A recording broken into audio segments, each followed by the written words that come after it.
Hello, everyone. Welcome to WDHT TV, and we are at the Dearborn Hills Golf Club with Mayor Dan Paletko and Mayor John O'Reilly, and we just concluded an event that's been a yearly event called the Tale of Our Cities, and our two wonderful mayors tell us about what's happening in our cities and how they've been working together as well, moving us forward.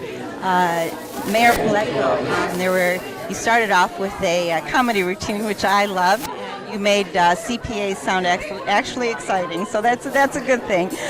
So tell us a little bit of a synopsis of what's happening in our city, and also if you can talk about the golf course, because that's a real exciting thing that's come to our city fairly newly.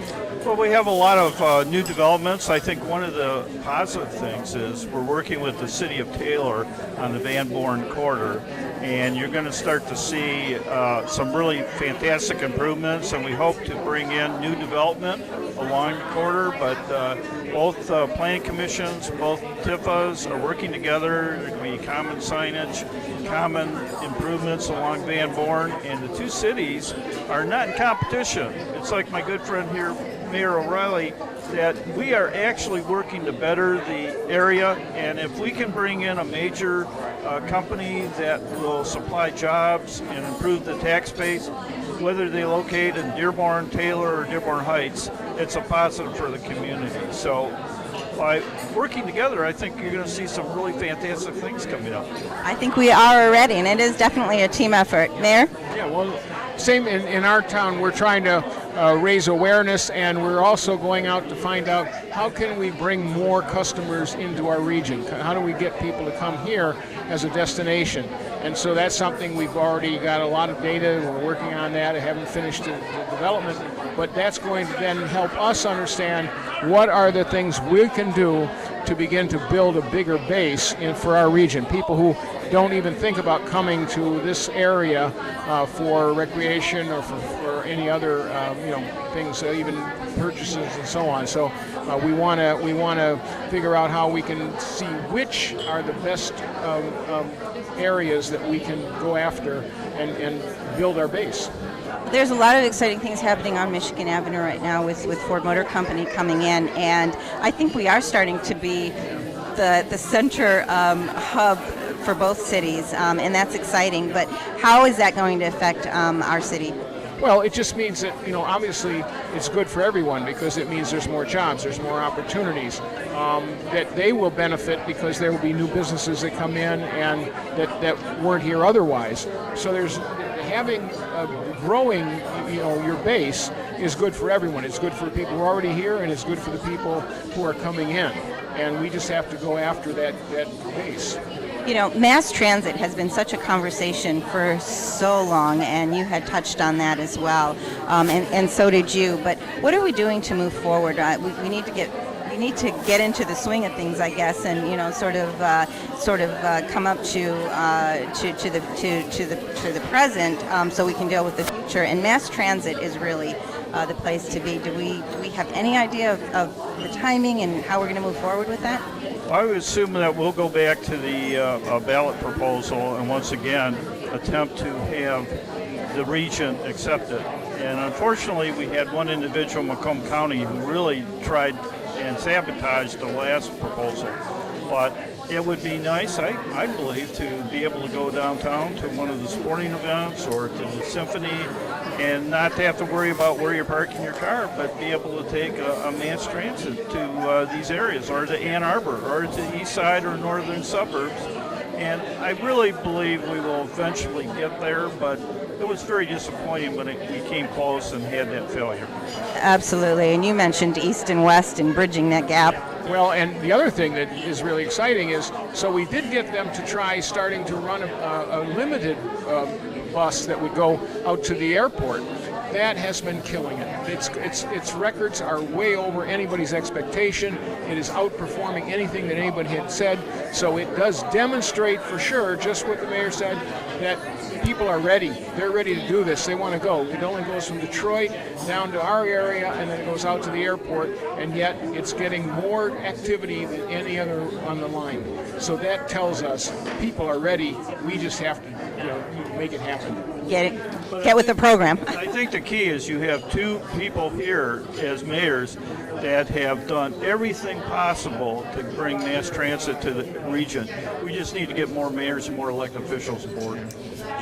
I guess this may be a controversial question, but is it maybe because we are the home of the Big Three and the auto industry that maybe there's a little bit more of a push? Absolutely not.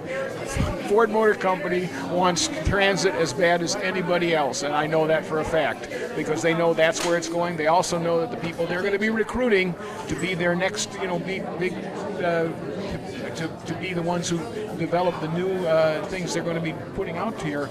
They know that those people, they want to have an alternative way to get to and from work, so they're going to give it to them.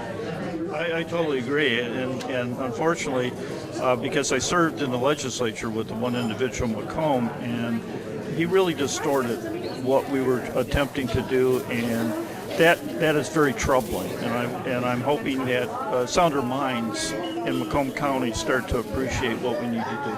Well, the conversation definitely continues, and I'm sure you two are definitely on it. Another issue that has been brought up quite a bit, especially after the elections, is the marijuana legalization and the dispensaries within our cities. What is your take on that? Well, I wasn't for passing that because I thought it was ill written, and I wish we could have gone back and done something that I thought would have been more effective. But once it passed, my only concern is that there are these large conglomerates that are taking this over all over the country, and this was an opportunity that if you went ahead and went forward for a year and a half, you would have control of it in yours. But then when the state finally did roll out its, you would be able to match against that. So I felt that was a better thing, but my council, and we had a lot of good discussions, and there was there's no anxiety about it. It was just which way to go, and ultimately the council said no, let's hold off and wait, which is what a majority of people did. So again, but there's consequence either way, because this is something that's going to take on a life of its own, whether we like it or not. You're right. I don't think the legislation really spoke to a lot of the details that needed to be. And I know a lot of the dispensaries are being closed right now by the state because of the lack of vision in terms of how to handle them. So what's happening in Dearborn Heights? Well, we decided to hold off and not have dispensaries at this time.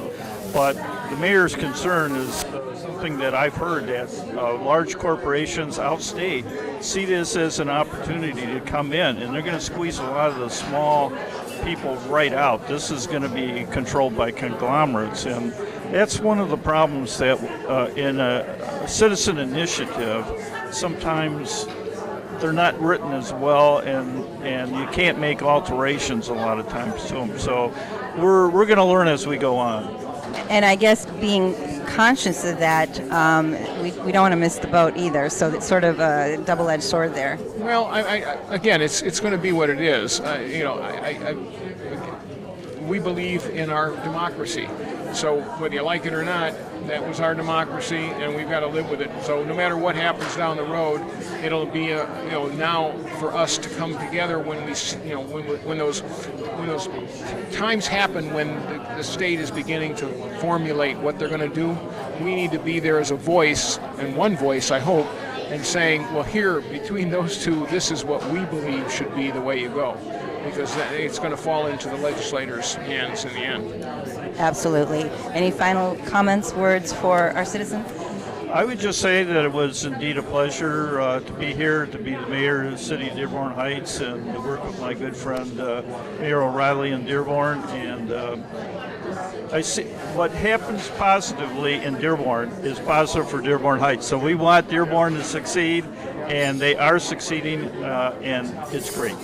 And I think having the two of you makes the city of Dearborn and Dearborn Heights really wonderful cities to live in, to work in, and the services that are provided. So it is definitely teamwork that creates positivity and success. So thank you both, Mayor O'Reilly, Mayor Paletko, for joining us today on WDHT TV and telling us what's happening in our cities and the positive, wonderful things that we can look forward to as citizens and residents and people who work, live, and play in these two cities. So thank you very much for joining us, and gentlemen, thank you for all you do always.